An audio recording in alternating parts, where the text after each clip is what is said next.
রূপালী পর্দা থেকে সোজা রাজসিংহাসনে। হ্যাঁ, আমরা কথা বলছি সাউথ সিনেমার মেগাস্টার থালাপতি বিজয়ের। 2026 সালের মে মাসে তামিলনাড়ুর মুখ্যমন্ত্রী হিসেবে শপথ নিয়ে তিনি ইতিহাস বদলে দিয়েছেন। কিন্তু সিনেমা চালানো আর একটা রাজ্য চালানো কি এক? ক্ষমতা হাতে পেতেই থালাপতি বিজয় তামিলনাড়ুতে এমন কিছু কড়া নিয়ম চালু করেছেন, যা দেখে পুরো ভারতের রাজনৈতিক মহল আজ স্তম্ভিত। স্কুল থেকে শুরু করে মদের দোকান, কোথায় কোথায় হাত দিলেন বিজয়? কিভাবে চালাচ্ছেন তিনি নিজের রাজ্য? আজকের ভিডিওতে আমরা ফাঁস করব মুখ্যমন্ত্রী বিজয়ের সেই 5টি আসল রুলস, যা এই মুহূর্তে সোশ্যাল মিডিয়ায় কাঁপন ধরাচ্ছে।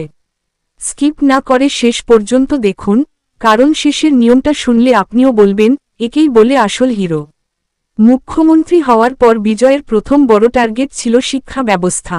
সম্প্রতি স্কুলের ভেতর কিছু মন্ত্রী এবং রাজনৈতিক কর্মীদের রিল বা সোশ্যাল মিডিয়া স্ট্যান্ড করতে দেখা যায়।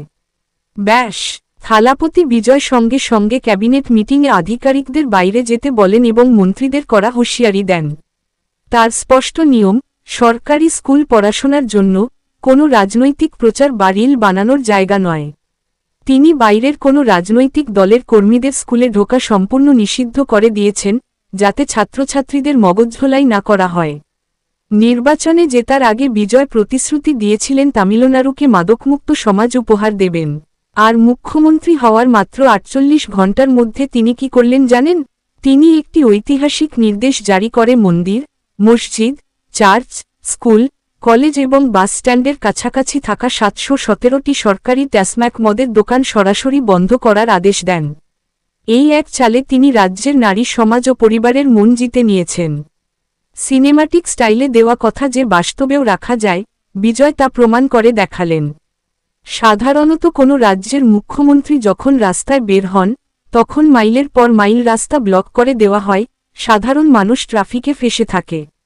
কিন্তু বিজয় এখানেও ব্যতিক্রম। তিনি সাফ জানিয়ে দিয়েছেন, প্রশাসনের কাজে কোনো অপ্রয়োজনীয় ভিভিআইপি আড়ম্বর বা ট্রাফিক জ্যাম করা চলবে না।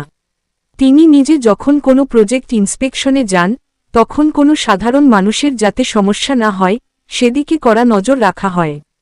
সোশ্যাল মিডিয়ায় তার এই মাটির মানুষ ইমেজ এই মুহূর্তে ট্রেন্ডিং। বিজয় কিভাবে রাজ্য চালাচ্ছেন তার সবচেয়ে বড় উদাহরণ হল তার নারীকেন্দ্রিক ও যুগমুখী কল্যাণমূলক নীতি। তার সরকারের নিয়ম অনুযায়ী প্রতিটা গৃহবধূকে মাসে 2500 টাকা আর্থিক সাহায্য দেওয়া হচ্ছে। গরিব পরিবারের মেয়েদের বিয়ের জন্য দেওয়া হচ্ছে সোনার গয়না ও সিল্কের শাড়ি। এছাড়া রান্নার গ্যাসের খরচ কমাতে প্রতি পরিবারকে বছরে 6টি এলপিজি সিলিন্ডার সম্পূর্ণ বিনামূল্যে দেওয়া হচ্ছে। আর যুবকদের উচ্চশিক্ষার জন্য 20 লাখ টাকা পর্যন্ত কোল্যাটারাল ফ্রি, কোনো গ্যারান্টি ছাড়া এডুকেশন লোনের ব্যবস্থা করেছেন তিনি। এবার আসি সবচেয়ে বড় এবং সাহসী পদক্ষেপে। বিজয় স্পষ্ট করে দিয়েছেন, তিনি দিল্লির কোনো চাপের কাছে মাথা নত করবেন না।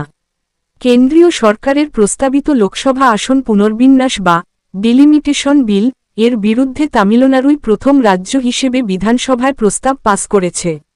বিজয়ের স্পষ্ট কথা, যেসব রাজ্য জনসংখ্যা নিয়ন্ত্রণ করেছে, তাদের আসন কমিয়ে শাস্তি দেওয়া যাবে না, দক্ষিণের রাজ্যগুলোর রাজনৈতিক ক্ষমতা কেড়ে নেওয়া চলবে না। জাতপাত বা ধর্মের রাজনীতি বাদ দিয়ে তিনি শুধু সোশ্যাল জাস্টিস বা সামাজিক ন্যায় এবং তামিল গর্বকে নিজের শাসনের মূল ভিত্তি বানিয়েছেন। তো বন্ধুরা, সিনেমার পর্দা কাঁপানো থালাপতি বিজয় এখন একজন পুরোদস্তুর সফল মুখ্যমন্ত্রী হিসেবে তামিলনাড়ু শাসন করছেন। তার এই কঠোর নিয়ম এবং সাধারণ মানুষের জন্য কাজ আপনার কেমন লাগলো?